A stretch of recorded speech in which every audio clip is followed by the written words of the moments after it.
அது மட்டும் இல்ல, இந்த புதுச்சேரி கவர்மெண்ட பத்தி நாம சொல்லியே ஆகணும்.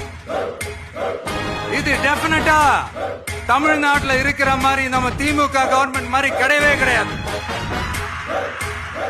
ஏன்னா வேற ஒரு அரசியல் கட்சி நடத்துற நிகழ்ச்சியாகவே இருந்தாலும் அந்த நிகழ்ச்சிக்கு தன்னெழுச்சியா வர நம்ம மக்களுக்கு பாதுகாப்பு கொடுத்து பாரபட்சமே காட்டாம இந்த கவர்மெண்ட் நடந்துகிட்டு இருக்கிறாங்க.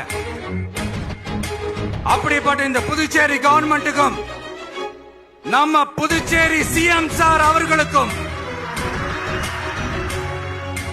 இந்த நேரத்தில் என்னுடைய மனப்பூர்வமான நன்றிகளை தெரிவிச்சுக்கிறேன்.